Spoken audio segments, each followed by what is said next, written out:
마음속에 어려움이 있을 때, 마음속에 어려움이 있을 때 주님 내게 먼저 오사 내 맘을 만지고 주님 앞에 나올 수 없을 때, 주님 앞에 나올 수 없을 때, 주님 앞에 나올 수 없을 때 주님 날 먼저 안으시네. 그럼에도 불구하고 날 사랑하시는 내 하나님의 사랑 나의 모든 걸 덮고, 그럼에도 불구하고 날 안아주시는 내 하나님을 부를 때 아버지라 부르죠. 마음속에 어려움이 있을 때, 마음속에 어려움이 있을 때, 마음속에 어려움이 있을 때 주님 내게 먼저 오사 내 맘을 만지고 주님 앞에 나올 수 없을 때, 주님 앞에 나올 수 없을 때, 주님 앞에 나올 수 없을 때 주님 날 먼저 안으시네. 그럼에도 불구하고 날 사랑하시는 내 하나님의 사랑 나의 모든 걸 덮고, 그럼에도 불구하고 날 안아주시는 내 하나님을 부를 때 아버지라 부르죠. 그럼에도 불구하고 날 사랑하시는 내 하나님의 사랑은 나의 모든 걸 덮고, 그럼에도 불구하고 날 안아주시는 내 하나님을 부를 때 아버지라 부르죠. 그럼에도 불구하고 날 사랑하시는 내 하나님의 사랑은 나의 모든 걸 덮고, 그럼에도 불구하고 날 안아주시는 내 하나님을 부를 때 아버지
내가 주인 삼은 모든 것 내려놓고 내 주 대신 주 앞에 나가 내가 사랑했던 모든 것 내려놓고 주님만 사랑해.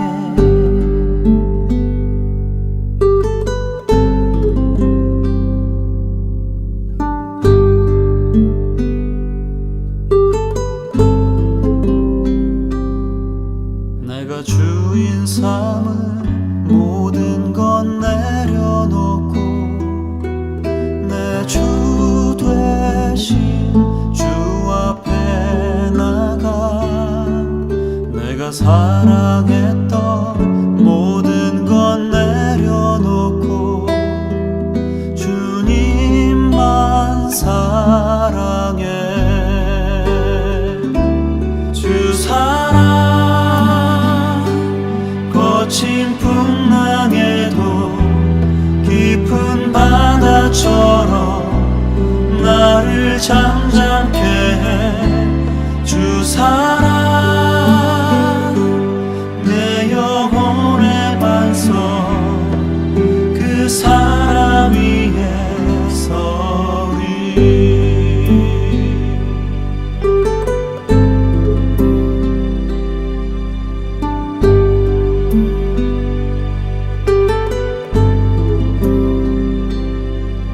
내가 주인 삼은 모든 것 내려놓고 내 주 대신 주 앞에 나가 내가 사랑했던 모든 것 내려놓고 주님만 사랑해. 주 사랑 거친 풍랑에도 깊은 바다처럼 나를 잠잠케 해. 주 사랑 내 영혼의 반석 그 사랑 위에 서리. 주 사랑 거친 풍랑에도 깊은 바다처럼 나를 잠잠케 해. 주 사랑 내 영혼의 반석 그 사랑 위에 서리.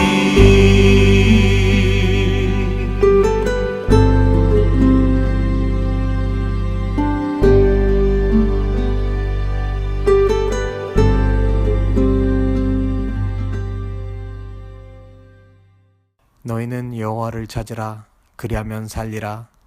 은혜로우시며 자비로우시며 노하기를 더디하시며 인애가 크신 아버지 하나님, 오늘 저녁 수요 예배로 모이게 하심을 감사합니다. 우리가 어느 장소에서 어느 시간에 예배를 드리고 있든지 아버지께 온전히 드려지는 예배가 되게 하시고 아버지께서 기뻐 받으시는 예배가 되게 하시옵소서. 아버지, 우리는 지금껏 세상에서 우리가 무엇인가를 이루고 살아왔던 것처럼 생각하며 하나님의 은혜 없이도 불편함 없이 살 수 있다는 교만함을 가지고 살았습니다. 세상의 바쁨과 유혹에 빠져 예배보다는 사람들과의 사회생활이 중요했고 주 안에서의 안식보다는 세상의 기쁨을 선택했습니다. 그러나 우리는 지금 눈에 보이지도 않는 바이러스 때문에 우리가 믿고 있던 사회적인 시스템과 우수하다고 생각했던 우리가 일구었던 문화들이 무너져가고 있음을 바라봅니다. 아버지, 이럴 때일수록 우리가 주님을 찾게 하시옵소서. 온전히 회개하게 하시고 교회에서 진행하고 있는 2번의 예배와 5번의 9시 기도회를 통해 아버지의 이름을 부르짖게 하시고 아버지 전으로 나아갈 수 있도록 우리를 인도하여 주시옵소서. 이처럼 힘들고 어려울 때일수록 우리가 믿고 의지할 수 있는 분은 오직 하나님 한 분이시라는 것을 깨달아 우리가 이 소중한 시간들을 아버지와의 관계를 회복하는 시간으로 사용할 수 있도록 지혜를 허락하여 주시옵소서. 아버지, 그리고 우리가 은사를 사모하게 하시옵소서. 은사 중 가장 큰 은사가 사랑이라고 하셨으니 우리가 사랑으로 모든 것을 이기는 자가 될 수 있도록 우리를 변화시켜 주시옵소서. 아버지는 사랑이시다라는 말이 입술로만 고백되어지는 관념적인 사랑이 아니라 섬기고 아껴주며 허물을 덮어주는 실천이 가능한 행동의 사랑으로 우리 삶 가운데 나타날 수 있도록 우리를 사용하여 주시옵소서. 또 우리 주위에 소외되고 삶에 지친 사람들을 돌아볼 수 있는 여유를 허락하시고 믿지 않는 자에 대한 영원 구원의 연민을 갖게 하시옵소서. 그래서 우리가 세상에 나아가 그 사랑을 전하고 복음을 전하는 자들이 되게 하시고 그 열정이 모인 갈릴리 은혜교회가 어두운 세상에 빛을 밝히는 교회로서의 소임을 다하는 교회로 부흥하게 하시옵소서. 숫자의 부흥보다는 영적인 부흥을 갈망하오니 우리 교회가 그런 교회 되게 하시옵소서. 그래서 우리에게 위탁하신 예수님의 대속의 십자가 사랑과 사망 권세를 이기고 부활하신 예수님의 좋은 소식을 세상에 전하며 우리의 마음을 감찰하시는 하나님을 기쁘게 해드리는 성도들이 되게 하시옵소서. 말씀을 전하시는 목사님을 위해 기도합니다. 항상 주의 품에 안아 눈동자처럼 지켜주시며 그의 이름을 손바닥에 새겨 잊지 않고 위로하시며 격려하시며 지혜를 허락하여 주시옵소서. 그가 말씀을 전할 때마다 하나님의 능력의 말씀을 통해 나타나게 하시고 그가 행하는 사역마다 아버지께서 동행하여 주셔서 큰 열매를 맺고 아버지께 칭찬받는 목자로 바로 세워주시옵소서.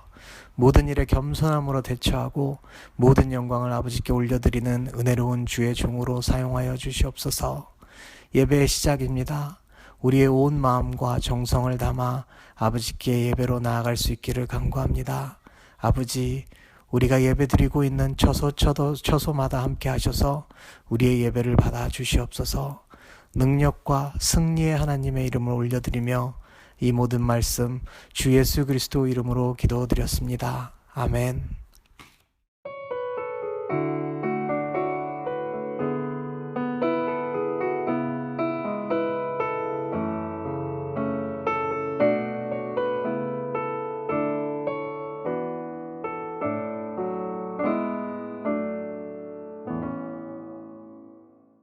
할렐루야, 반갑습니다. 오늘 수요예배에 자리에 참석하신 모든 여러분들 주님의 이름으로 환영하고 축복합니다. 오늘 하나님의 말씀 같이 나누도록 하겠습니다. 하나님의 말씀은 17장 전체를 좀 보려고 하는데 우리가 같이 읽은 말씀 1절에서 11절까지만 일단은 읽도록 하겠습니다. 사무엘상 17장 1절에서 11절 말씀입니다. 우리 한 절씩 교독하도록 할까요? 제가 먼저 1절을 읽겠습니다. 블레셋 사람들이 그들의 군대를 모으고 싸우고자 하여 유다에 속한 소고에 모여 소고와 이세가 사이에 에베스담밈에 진침해 사람들이 모여서 엘라 골짜기에 진치고 블레셋 사람들을 대하여 전열을 벌였으니 블레셋 사람들은 이쪽 산에 섰고 이스라엘은 저쪽 산에 섰고 그 사이에는 골짜기가 있었더라. 블레셋 사람들의 진영에서 싸우는 도두는 자가 왔는데 그의 이름은 골리앗이요 가드 사람이라. 그의 키는 6규빗 한 뼘이요 머리에는 놋 투구를 썼고 몸에는 비늘 갑옷을 입었으니 그 갑옷의 무게가 놋 5천 세겔이며 그의 다리에는 놋 각반을 쳤고 어깨 사이에는 놋 단창을 메었으니 그 창 자루는 배틀채 같고 창날은 철 600세겔이며 방패든 자가 앞서 행하더라. 그가 서서 이스라엘 군대를 향하여 외쳐 이르되 너희가 어찌하여 나와서 전열을 벌였느냐. 나는 블레셋 사람이 아니며 너희는 사울의 신복이 아니냐. 너희는 한 사람을 택하여 내게로 내려보내라. 그가 나와 싸워서 나를 죽이면 우리가 너희의 종이 되겠고 만일 내가 이겨 그를 죽이면 너희가 우리의 종이 되어 우리를 섬길 것이니라. 그 블레셋 사람이 또 이르되 내가 오늘 이스라엘의 군대를 모욕하였으니 사람을 보내어 나와 더불어 싸우게 하라 한지라. 다 같이 있습니다. 사울과 온 이스라엘이 블레셋 사람의 이 말을 듣고 놀라 크게 두려워하니라. 아멘. 오늘은 다윗과 골리앗의 이야기를 하려고 합니다. 이 이야기는 너무나도 유명한 이야기이죠. 성경에서 아마 성경을 잘 모르는 안 믿는 사람들조차도 이 이야기는 많이 아는 이야기 같아요. 이 이야기가 유명한 이유가 무엇일까요? 아마 골리앗이라는 어마어마한 장수가 큰 반면에 다윗이라는 아주 작은 소년에 불과한 말도 안 되는 이 두 사람과의 싸움에서 다윗이 승리했다라는 점이 모든 사람의 이목을 끌기에 충분했던 것 같습니다. 저는 오늘 이 말씀, 즉 우리가 너무나도 잘 알고 있는 이 말씀 스토리 가운데 특별히 오늘 저와 여러분 가운데 성령님이 들려주시는 말씀, 하나님이 우리 마음 가운데 깨닫게 하시는 말씀이 들려지기를 소원합니다. 다윗이라는 인물은 지난주 우리가 본문을 통해서 살펴봤지만 16장을 통해서 살펴봤지만요, 16장의 역사의 무대에 처음으로 등장했었습니다. 다윗은 어떤 사람이었습니까? 이세 집의 막내 아들로서 베들레헴이라는 지역에서 양을 치던 그런 목동이었습니다. 양을 치던 목동이라고 하는 이 직업 자체가요, 사람들로 하여금 이목을 끌기에 충분하지 않습니다. 이목을 끌 수가 없습니다. 너무나도 평범하고 특이한 점이 없는 그런 사람이죠. 바로 이것이 사람이 보는 관점이에요.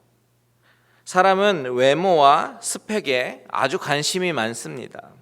어떤 사람이 대통령감이라고 얘기를 했을 때에 우리가 따지는 관점은 우선 학력이 어떤가, 그리고 정치 경력은 어떤가, 그리고 어떤 누구의 라인인가, 이런 것들을 중요하게 따집니다. 어떤 정당 소속인가, 이런 걸 따지죠. 이런 것들이 뒷받침되어 있지 않으면 사람들은 주목하지 않습니다. 다윗은 이런 기준에 보면 너무나도 말도 안 되는 스펙을 가지고 있습니다. 그런데 하나님이 주목해 보셨어요. 그 이유가 무엇이었겠습니까? 바로 그의 마음입니다. 마음. 하나님을 사랑하는 마음, 깨끗한 마음, 주어진 일에 성실하게 충성하는 그런 그의 모습을 하나님은 집중하셨습니다. 그래서 이스라엘 다음 왕으로 세우신 것이죠. 그래서 그는 발탁이 돼서 사무엘을 통해서 기름을 붓게 되었고요. 오늘 본문은 이 다윗과 골리앗이라는 이 말도 안 되는 이 전쟁의 장면 가운데 이 장면을 통해서 하나님이 우리에게 보여주시는 것이 무엇이냐면 다윗이 이 상황 속에서 얼마나 하나님을 사랑했고 얼마나 하나님을 신뢰하는 사람이었는지를 증명해주는 그런 장면입니다. 우선 이 블레셋과의 전투의 세팅을 한번 보겠습니다. 2절과 3절 보십시오. 2절과 3절 보면 사울과 이스라엘 사람들이 모여서 엘라 골짜기에 진치고 블레셋 사람들을 대하여 전열을 벌였으니 블레셋 사람들은 이쪽 산에 섰고 이스라엘은 저쪽 산에 섰고 그 사이에는 골짜기가 있었더라. 자, 엘라 골짜기라는 지명이 나오고요. 그 엘라 골짜기를 중심으로 블레셋 사람들과 이쪽과 저쪽으로 나뉘어서 서로 마주보고 있는 그런 상황입니다. 제가 참고로 그림을 준비했는데요. 이 그림을 한번 보십시오. 그림을 보면 오른쪽 위에 예루살렘이 있고 또 밑으로 내려오면 베들레헴이 있죠. 그리고 베들레헴 동쪽으로 쭉 가다 보면 엘라 골짜기는 이 길을 따라 가다 보면 어느 순간 이제 평지에서 산 골짜기가 우거진 곳이 나오는데요. 그 전쟁터에서는 이렇게 산 골짜기 지형 지물을 이용해서 하는 전략이 중요하기 때문에 아마 이 산 지형에서 싸우기 시작하는 것 같아요. 이것을 위성 사진으로 봐도요, 지금 현대에도 아직 아주 산이 많이 우거진 곳입니다. 어쨌든 여기 엘라 골짜기를 중심으로 두 민족의 군대가 서로 마주보고 싸울 준비 태세를 하고 있습니다. 이 이야기의 배경이 되는 그 고대 시대에는요, 어떤 싸움의 방식이 있었냐면 오늘 성경의 본문에도 나오지만 가끔가다 1대1 싸움을 제한하는 경우가 있습니다. 장수와 서로 싸우는 거죠. 장군과 장군이 싸워서 진 쪽이 이기는 쪽에 종이 되는 경우가 있었다라는 그런 기록이 있는데요. 지금 블레셋 쪽에서 그 제안을 하고 있는 거예요. 9절 한번 보십시오. 9절. 그가 나와 싸워서 나를 죽이면 우리가 너희의 종이 되겠고 만일 내가 이겨 그를 죽이면 너희가 우리의 종이 되어 우리를 섬길 것이니라. 자, 블레셋 사람들은 지금 의기양양합니다. 아주 자신감에 아주 충만합니다. 왜 이렇게 자신감이 충만합니까? 믿을 만한 장소가 있거든요. 믿을 만한 장군이 있거든요. 누구입니까? 바로 골리앗입니다. 골리앗의 신체 조건 한번 보십시오. 4절 보면 그의 키는 6규빗 한 뼘이라고 합니다. 한 규빗이 한 45cm, 45.6cm 정도 되는데요.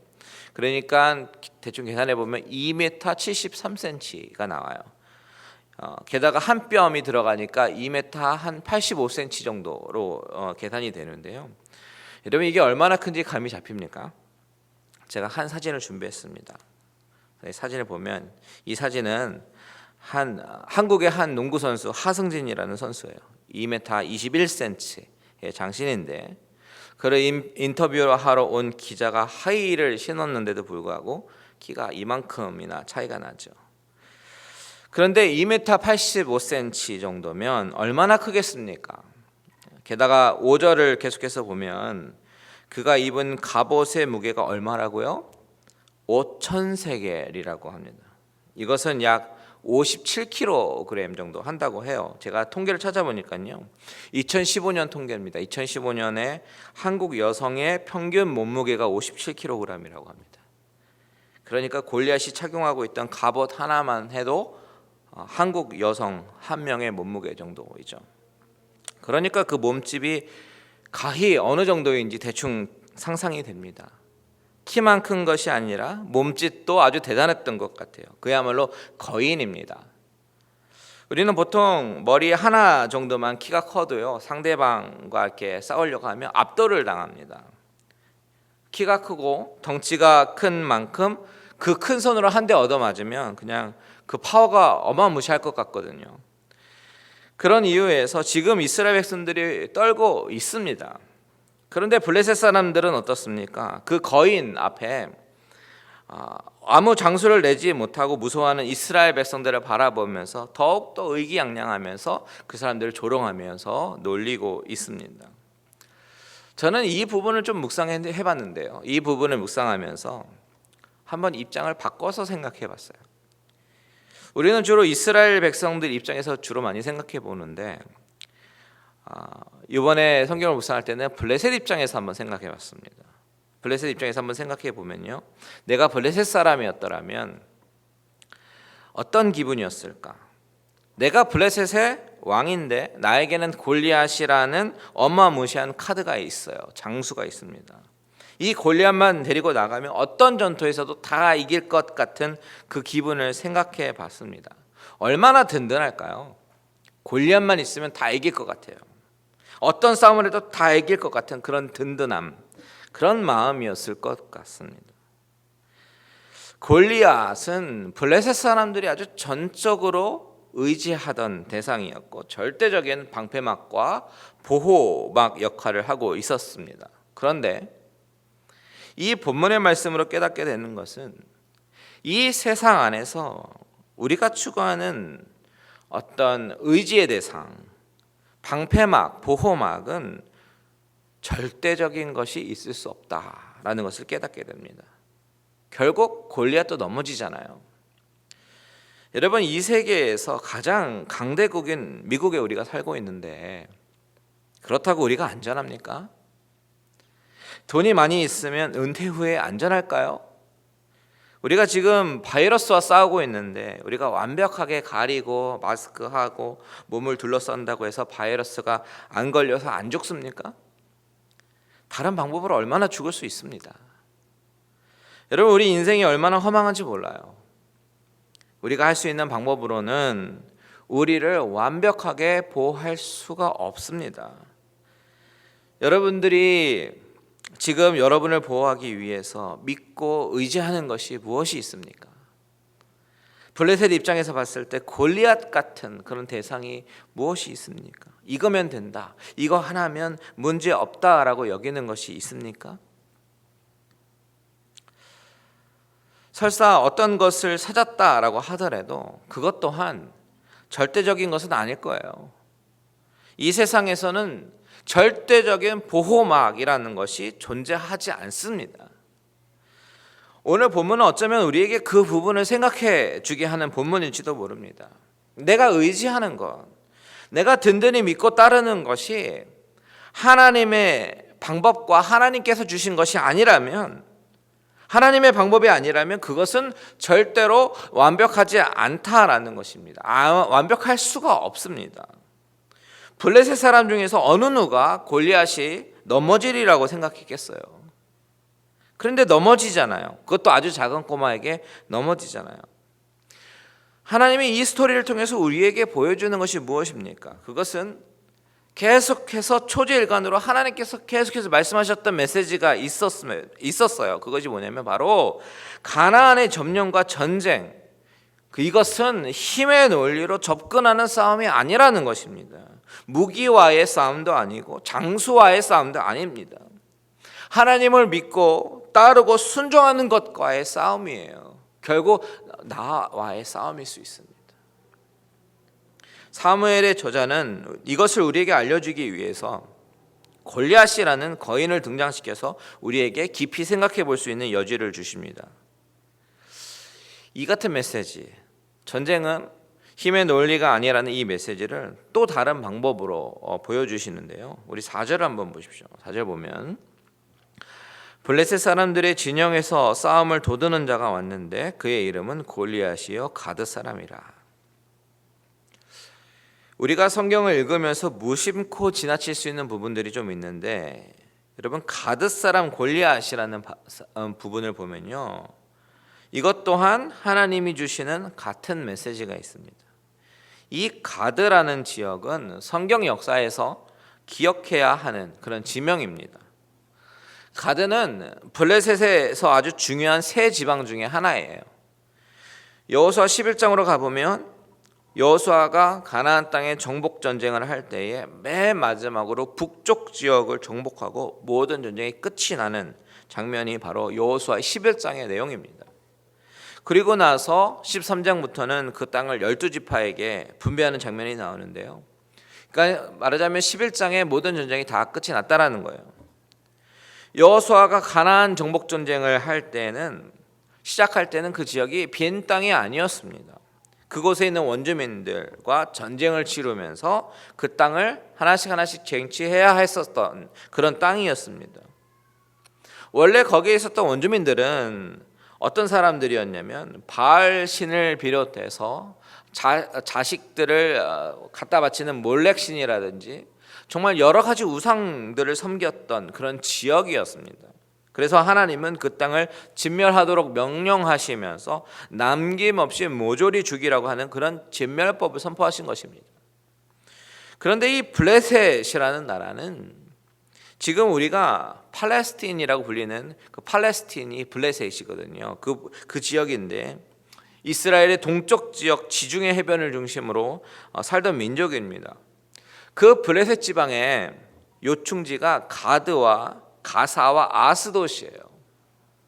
그런데 여호수아서에 보면 여호수아가 가나안을 거의 다 점령했었을 때, 전쟁이 끝날 때에 이 지역에 대해서 기록한 것이 있는데 뭐라고 기록하냐면, 우리 여호수아 11장 21절과 22절 다 같이 한번 읽겠습니다. 시작. 그때에 여호수아가 가서 산지와 헤브론과 드빌과 아납과 유다 온 산지와 이스라엘의 온 산지에서 아낙 사람들을 멸절하고 그가 또 그들의 성읍들을 진멸하여 바쳤으므로 이스라엘 자손의 땅에는 아낙 사람들이 하나도 남지 아니하였고 가사와 가드와 아스돗에만 남았더라. 자, 이 기록이요 이스라엘 정복 전쟁의 마지막 결과입니다. 가사와 가드 그리고 아스돗을 남기고 다른 곳은 다 진멸했다라고 기록하고 있어요. 이것은 불씨를 남긴 것이죠. 여호수아와 이스라엘 백성들이 왜 이 세 지역을 남겼는지는 정확하게 모르겠지만 아마도 그 가드, 가스, 아스돗 이것은 작은 성이었고요. 그 정도 남겨둔다고 해서 크게 위협이 되지 않을 거다라는 그런 계산에 의해서였을 것 같습니다. 그런데 가나안 정복 싸움은 원래 처음부터 창과 칼에 있지 않았습니다. 하나님께서 그 땅을 주시겠다라고 언약하셨고 그 언약을 이루기 위한 그런 싸움이었습니다. 그렇기 때문에 하나님은 처음부터 이 싸움은 칼과 창에 의한 싸움이 아님을 알려주시기 위해서 어떻게 하셨어요? 요단강을 갈라주셨습니다. 초월적인 일이 일어났어요. 그리고 여리고성은 어떻습니까? 여리고성 주위를 계속해서 하나님이 명령하신 대로 돌더니 나중에는 그 성이 무너졌습니다. 전형적인 전쟁의 방법이 아니었습니다. 처음부터 힘의 논리로 싸우지 않았어요. 그런데 싸우다 보니까 점점점 그것을 잊어버리는 것이에요. 하나님이 요구하시는 것은 그들을 다 몰아내는 건데 그렇게 하지 않았습니다. 그들의 판단에는 그것이 크게 위협거리가 되지 않을 거라는 잘못된 판단에서 그런 것이죠. 결국 이것이 불씨가 돼서 오늘 본문에 블레셋 사람들이 이스라엘에 쳐들어와서 그들을 조롱하고 싸움을 걸게 되는 것입니다.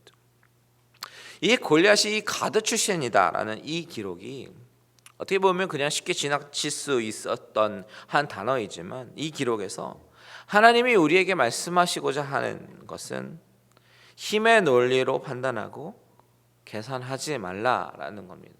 또한 세상의 논리와 계산으로서가 아니라 모든 해결은 하나님께 있어서 하나님을 전적으로 의뢰하고 신뢰하고 하나님께서 말씀하신 것에 대해서 온전히 순종하며 나가야 될 것에 대해서 얘기하고 있는 것입니다.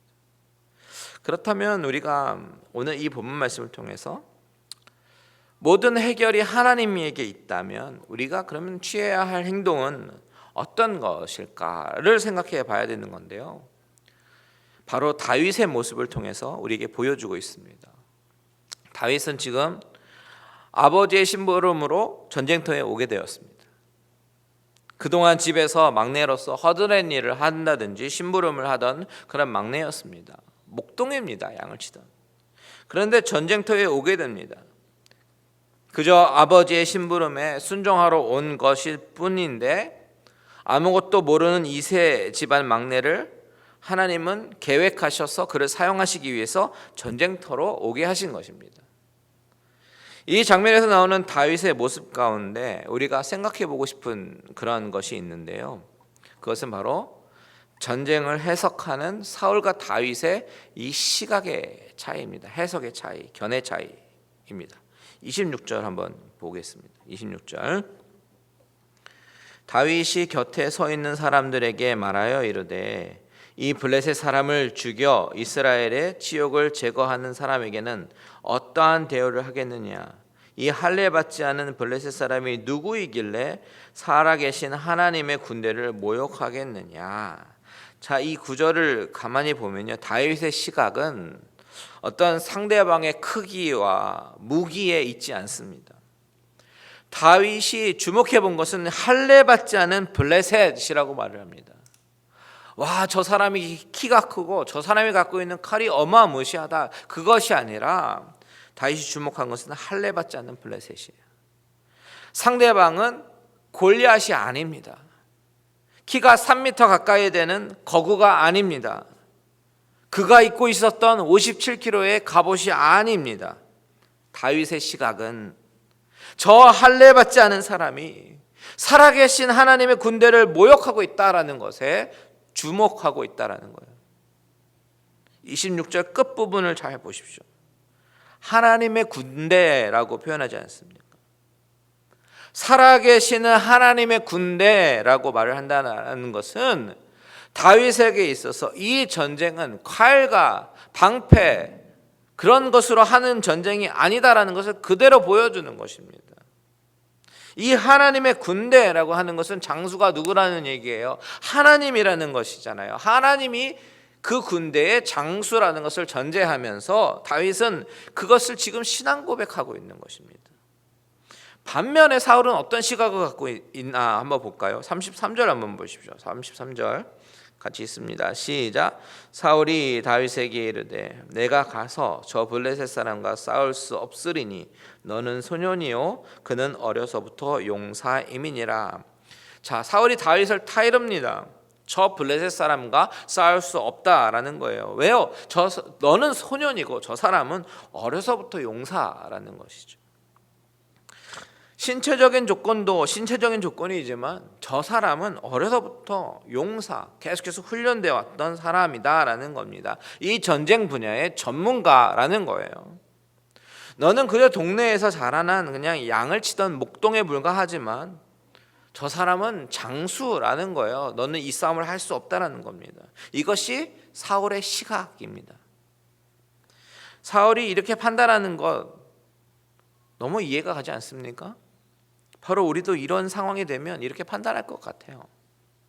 아무리 객관적으로 따져봐도 승산이 나오지 않습니다. 무기도 변변찮고 상대방은 너무나도 힘이 세 보이니까 감히 덤벼보지도 못하고 있는 것입니다. 무슨 이야기입니까? 이 전쟁이 힘의 논리로 진행이 된다고 사울은 착각하고 있다라는 거예요. 그런 사울에게 다윗은 아주 사뭇 진지합니다. 37절 보십시오. 37절 또 다윗이 이르되 여호와께서 나를 사자의 발톱과 곰의 발톱에서 건져내셨은즉 나를 이 블레셋 사람의 손에서도 건져내시리이다. 자, 다윗의 논리는 그동안 자신의 인생 가운데 경험했던 그 하나님을 말하는 겁니다. 그 하나님께서 사자의 발톱에서 곰의 발톱으로부터 건져내셨다라는 것입니다. 그것을 경험했다는 거예요. 다윗이 지금 어립니다. 그런데 양을 칠 때는 지금보다는 과거니까 더 어렸었겠죠. 어린 소년이 사자 그리고 곰의 공격으로부터 건짐을 받았다라고 하는 것은 결코 본인의 실력으로 건짐을 받았던 것이 아닙니다. 하나님이 도와주셨기 때문에 가능한 것이었다라는 이야기예요. 그런 경험이 있기 때문에 다윗은 마음속에 하나님을 전적으로 의지할 수 있었던 것입니다. 너무나도 자신 있게 확신하면서 그 하나님이 나와 함께 계시다고, 하나님의 전쟁에 하나님께서 싸우실 것이다라는 그런 확신이 있었습니다. 이 사실은 다윗이 전쟁터에서 외치는 그 외침을 통해서 더욱 확실히 나타나는데 45절 보십시오. 다윗이 블레셋 사람에게 이르되 너는 칼과 창과 단창으로 내게 나아오거니와 나는 만군의 여호와의 이름 곧 내가 모욕하는 이스라엘 군대의 하나님의 이름으로 나아가노라. 47절 다 같이 읽겠습니다. 47절 시작.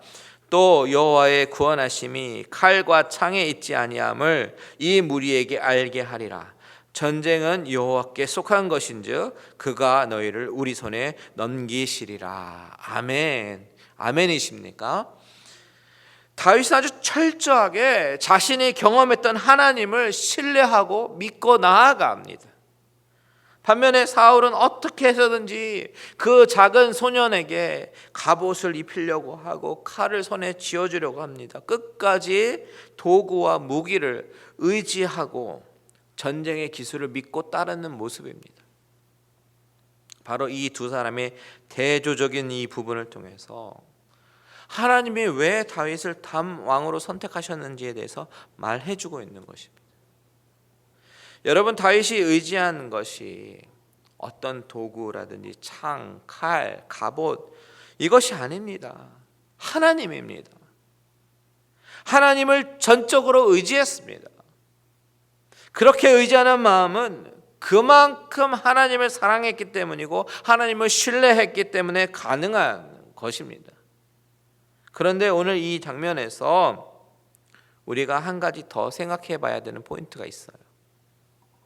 이 본문 17장에서 말해주고 있는 이 이야기의 주된 흐름은 전쟁은 칼에 있지 않다, 창에 있지 않다, 하나님을 사랑하고 섬기고 의지하는 것이다 라는 이 메시지를 분명하게 담고 있는데요, 그렇다고 다윗이 빈손으로 나간 것은 아니다라는 것에 우리는 주목해 보아야 합니다. 다윗이 준비한 것이 있는데 그것은 막대기와 물맷돌입니다. 그것이 소년 다윗이 할 수 있었던 최선의 것입니다. 평소에 많이 잡아봤던 것, 손에 익은 것, 평소에 훈련이 되었던 것, 그것을 들고 나아갔습니다. 우리가 신앙인으로서 하나님을 신뢰하고 의지하는 것이 너무나도 중요합니다. 하나님을 신뢰하는 것, 믿고 의지하는 것, 이것만큼 중요한 것이 또 어디 있겠어요. 그런데 그렇다고 해서 매일매일 성전에 엎드리고 기도만 한다고 해서 일이 다 이루어지는 것이 아닙니다. 하나님이 역사하시는 방법은 하나님의 전능하신 역사하심이 나의 준비됨과 나의 재능과 나의 훈련됨을 통해서 역사하시기 때문입니다. 다윗도 그냥 맨손으로 나간 것이 아니라 자기가 평소에 훈련이 되어 있었던 것을 가지고 나갔고 하나님은 그것을 사용하신 것입니다. 여러분, 신앙은 감나무 밑에서 감떨어지기 기다리는 것 아닙니다. 우리가 기도에 항상 힘써야 합니다. 저는 그 너무 중요하다고 생각해요. 그리고 하나님 붙잡고 의지하는 것 너무나도 중요합니다. 그런데 동시에 우리는 우리 자신을 훈련하고 우리가 준비할 수 있는 것들을 최선을 다해서 준비해야 한다라는 것이에요. 공부 하나도 안 하고 기도하면서 100점 맞게 해달라고 할 수는 없다는 것이죠. 여러분, 나중에 하나님이 여러분을 쓰시고자 하실 때 여러분이 내밀 수 있는 물맷돌이 있습니까? 하나님을 신뢰하는 마음으로 나아갈 때, 사랑하는 마음으로 나아갈 때에 하나님은 여러분이 훈련되어 왔고 할 수 있는 그런 선에서 역사하실 것입니다. 저는 이 격리 기간이 어쩌면 우리를 훈련할 수 있는 좋은 시간들이라고 생각합니다. 더 좋은 책들을 읽고 나를 개발할 수 있는 시간들이 될 수 있습니다. 또한 우리 교회가 앞으로 어떻게 하나님께 쓰임을 받을 수 있을지 좀 고민할 수 있는 시간들입니다. 이런 고민 동참해 주시지 않겠습니까? 목사님이 알아서 하시겠지, 난 그냥 따라가기만 해요 라고 하지 말고요, 우리 교회가 하나님께 쓰임받기 위해서 같이 고민하고 기도하면서 점프하기 위한 도약의 웅크림의 시간이 되기를 바랍니다. 오늘 이 말씀을 통해서 저와 여러분들이 꼭 기억해야 될 것은 하나님을 신뢰하고 사랑하는 것, 이것이 가장 중요한 것임을 잊지 마시고 더욱 훈련하며 준비하면서 하나님께 귀하게 쓰임받는 저와 여러분, 그리고 우리 갈릴리 은혜교회가 되시기를 주님의 이름으로 축원드립니다. 아멘. 다 같이 찬양하고 기도하겠습니다. 우리 이 시간에 아무것도 두려워 말라 찬양하고요, 같이 기도합니다.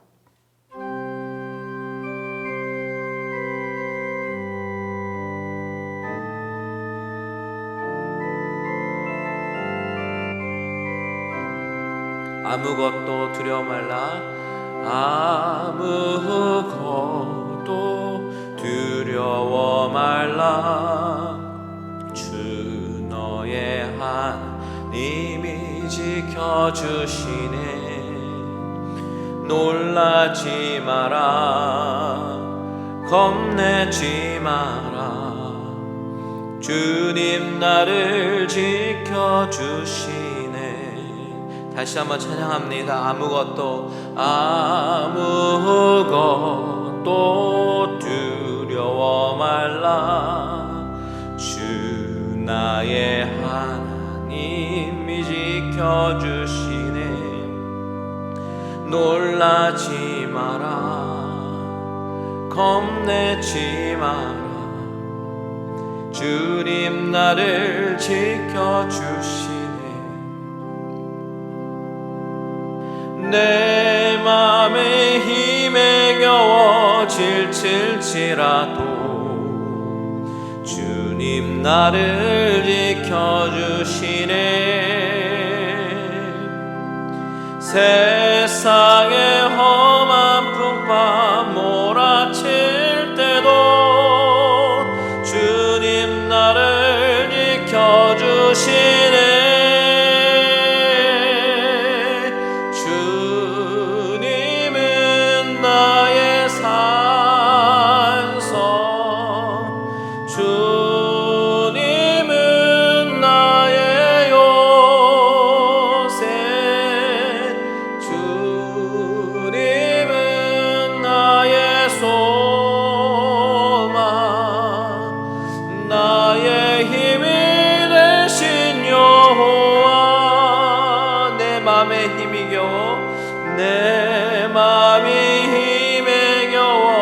지칠지라도 주님 나를 지켜주시네.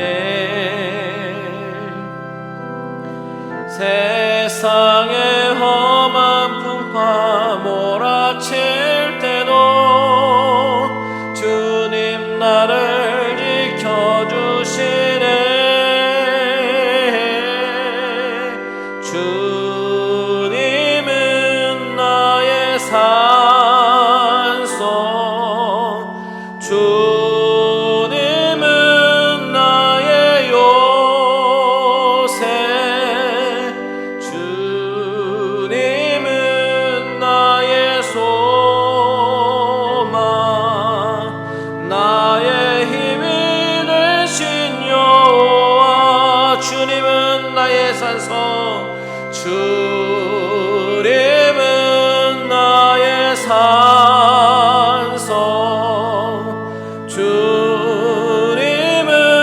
나의 요새, 주님은 나의 소망, 나의 힘이 되신 여호와. 우리 이 시간에 다 같이 기도하기 원합니다. 여러분, 우리가 지금은 하나님을 더욱 신뢰하고 의지해야 하는 시기입니다. 하나님을 바라보는 그런 믿음을 허락해 달라고, 하나님을 더욱더 의지하게 해달라고, 우리에게 믿음을, 굳건한 믿음을 허락해 달라고 다 같이 주님의 이름 한번 부르고 기도하겠습니다. 주여, 하나님 아버지, 이 시간에 아버지 하나님의 말씀을 들으며 나아갑니다. 하나님께서 이 말씀을 통해서 우리에게 말씀하신 것은 하나님을 더욱더 신뢰하고 의지하며 하나님을 믿고 나아가는 것이 바로 승리의 비결임을 아버지 하나님께서 알려주셨습니다. 아버지 하나님, 하나님을 더욱더 믿고 신뢰하는 우리들 되게 하여 주시옵소서. 믿음의 믿음을 허락하여 주시고, 이 격리 기간에 믿음이 연약해지는 것이 아니라 더욱더 하나님 바라보고 아버지 하나님 우리 자신이 잘 훈련되어 하나님 앞에 아버지는 온전히 나아가는 부족함이 없는 우리들의 모습 되어질 수 있도록 주님 인도하여 주시옵소서. 아버지, 우리가 믿음이 부족하여 아버지 하나님 이 시간을 통하여 아버지 하나님 더욱더 아버지 불안해하고 두려워하는 것이 아니라 아버지 하나님 우리 불안한 가운데, 두려움 가운데 하나님께서 평화로 함께하여 주셔서 우리를 다스려 주시고 인도하심을 우리가 경험하게 하시고, 아버지 하나님 그 하나님을 믿고 의지하며 나아갈 때에 우리 두려움은 사라지고 하나님의 아버지의 평안함이, 하나님의 능력이 아버지 늘 우리 가운데 임하실 줄 믿사오니 아버지 하나님 그 하나님을 믿고 의지하는 그런 귀한 믿음의 식구들이 되어질 수 있도록 주님 인도하여 주시옵소서. 아버지 하나님, 주님을 온전하게 신뢰합니다. 아버지 하나님 감사합니다. 우리 계속해서 기도하겠습니다. 이번에는 우리 갈릴리 은혜교회를 위해서 기도해 주십시오. 우리 교회가 나아가야 될 그런 방향, 그리고 하나님께서 주신 비전, 이런 것들을 믿음으로 순종하며 나아갈 때에 하나님께서 주신 것들을 사명을 잘 감당할 수 있는 그런 교회가 되게 해달라고, 우리가 이 시간에 잘 준비되어서, 격리 시간에 잘 준비되어서 나중에 다시 모여서 예배드리며 나아갈 때 하나님께서 주신 비전을 잘 이루어드리는 그런 갈릴리 은혜교회가 되게 해달라고 다 같이 주님의 이름 한번 부르고 기도하겠습니다. 주여, 하나님 아버지, 우리에게 주신 우리 교회를 위하여 기도합니다. 아버지, 갈릴리 은혜교회 하나님께서 아버지의 반석 위에 세우시고 아버지는 음부의 권세가 이기지 못하리라고 아버지 하나님 약속하시고 세우신 교회인 줄 믿습니다. 아버지 하나님, 우리 교회를 위해서 기도하며 나아갈 때 하나님께서 우리 교회 가운데 주신 비전과 약속을 붙잡고 나아갑니다. 아버지 하나님, 우리가 이 격리 기간을 통하여 우리가 아버지 하나님 정말 게을러지고 늘어지는 것이 아니라 아버지 하나님 그 다음 스텝을 준비하며 아버지 하나님 나아갈 수 있는 귀한 시간들이 되어질 수 있도록 인도하여 주시옵소서. 무엇보다도 하나님이 주신 비전, 하나님께서 아버지 우리에게 하신 명령하신 것들을 믿음으로 순종하며 나아갈 수 있는 아버지의 그런 교회가 될 수 있도록 인도하여 주시고, 하나님의 마음을 흡족하시게 해드리는 교회, 아버지 교회에서 예배드릴 때마다 하나님을 기쁘시게 해드리는 그 아버지의 그런 교회의 모습들이 되어질 수 있도록 인도하여 주시옵소서. 아버지, 마지막 때에 감당해야 될 아버지의 전도의 사명과 영혼 구원의 사역들을 아버지의 능히 잘 감당할 수 있도록 인도하여 주시고, 하나님이 관심이 갖고 하나님을 하나님이 돌아보시는 아버지 하나님 정말 과부와 고아에게도 손을 뻗치며 아버지 손을 내밀 수 있는 그런 교회가 되어질 수 있도록 주님 인도하여 주시옵소서. 아버지 하나님, 이 지역에 꼭 아버지 이 커뮤니티에 꼭 필요한 교회가 되게 하시고, 하나님의 아버지 하나님 영광이 드러내는 부족함이 없는 그런 갈릴리 은혜교회로 주님께 삼아주시고 인도하여 주시옵소서. 아버지 하나님 감사합니다. 아버지 하나님 감사합니다. 우리 마지막으로 중보기도 하길 원합니다. 우리 교인들 가운데 특별히 메디컬 계열에 근무하시는 분들이 있어요. 우리가 기도로 좀 동역하기 원하는데요. 우리 강두만 집사님, 그리고 우리 박혜련 집사님, 조용자 집사님, 이미숙 사모님, 의사와 간호사로서 일선에서 우리 또한 코로나 환자들과 또 접촉이 있으신데요. 우리가 같이 좀 기도했으면 좋겠습니다. 그 위에 또 우리 교인들 자녀들 중에서 병원에서 간호사로서 근무하시는 많은 분들이 있습니다. 우리 이기현 장로님, 김국중 집사님, 기영표 장로님, 또 이승혁 장로님의 그 며느님 되시는 분, 그 이외에 제가 혹시나 지금 언급하지 않았다 하더라도 우리가 다 같이 마음을 모아서 우리 지금 이 메디컬 계열에 근무하시는 모든 분들 하나님께서 지켜주셔서 그분들이 하나님께 잘 쓰임받고 그리고 환자를 잘 치료하며 하나님께서 주신 건강으로 말미암아 하나님 영광 받아달라고 다 같이 주님의 이름 한번 부르고 기도합니다. 주여, 하나님 아버지, 이 시간에 우리가 중보기도 합니다. 특별히 병원에서 근무하는 사람들, 아버지 약국에서 근무하시는 분들을 위하여 아버지 하나님 중보하며 기도합니다. 아버지 하나님 우리 교인들 가운데 아버지 하나님 병원에서 의사로서 간호사로서 아버지 하나님 또한 그의 가족으로서 아버지 하나님 계신 분들이 있습니다. 아버지 그들의 마음 가운데 하나님께서 평안함 허락하여 주시고 아버지 하나님 그들이 아버지 하나님 정말 그 병원에서 지치고 아버지 하나님 힘들지 아니하도록 도와주시며 아버지 하나님께서 힘이 되어 주시고 아버지 그들이 또한 바이러스로부터 아버지 하나님 공격당하지 아니하도록 우리 하나님께서 지켜주시고 인도하여 주시옵소서. 아버지 하나님 그들의 헌신과 수고를 통하여 아버지 하나님 이 땅 가운데 하나님의 아버지 하나님 좀 선하심이 드러나게 하시고 하나님의 치유하심이 아버지 그분들의 손길을 통해서 아버지 드러날 수 있도록 인도하여 주시옵소서. 우리 온 교인이 한마음 한뜻으로 같이 중보하며 기도하며 나아갈 때에 우리 하나님께서 천군 천사를 보내주시고 보호하여 주실 줄 믿사오니 아버지 하나님 주님께서 인도하여 주시고 함께하여 주시옵소서. 보호하여 주시옵소서. 아버지 우리 갈릴리 은혜교회 아버지 하나님 같이 기도하는 공동체로 허락하여 주셨사오니 기도할 때마다 우리 하나님께 놀라운 은혜로 함께하여 주시옵소서. 하나님 감사합니다. 아버지 하나님 오늘 이 말씀을 통해서 다윗과 골리앗의 아버지 하나님 이 전쟁을 통해서 결국 전쟁은 하나님의 손에 있음을 우리가 고백을 합니다. 아버지 우리에게 믿음을 허락하여 주시고 그 하나님을 더욱더 의지할 수 있는 아버지 신뢰할 수 있는 그런 마음을 우리에게 허락하여 주시옵소서. 그리하여 아버지 우리가 갖고 있는 아버지 하나님 그런 어떤 물질적인 도구는 지금 미약할지 모르겠지만 아버지 하나님 그것을 들어서 사용하시는 하나님을 아버지 하나님 찬양하오니 우리를 사용하여 주시옵소서. 또한 아버지 하나님 지금 우리가 격리되어 있는 이 시간 가운데 더욱더 우리가 준비하게 하시고 하나님의 비전을 이루어 나가기에 부족함이 없는 귀한 훈련의 시간들로 삼아 주시고 또한 병원 일선에서 일하시는 모든 분들 가운데 하나님께서 지켜 보호하여 주셔서 정말 털끝 하나 상하지 아니하도록 우리 하나님께서 늘 보호하여 주시고 인도하여 주시옵소서. 이제는 우리 주 예수 그리스도의 은혜와 하나님 아버지의 지극하신 사랑하심과 성령님의 감화 감동 위로 교통 충만케 하시는 은혜가 이 시간에 하나님을 온전히 신뢰하며 의지하며 나아가기를 소원하는 모든 심령들과 가정들과 하시는 모든 일들 위해 이제로부터 영원토록 함께 계실지어다. 아멘.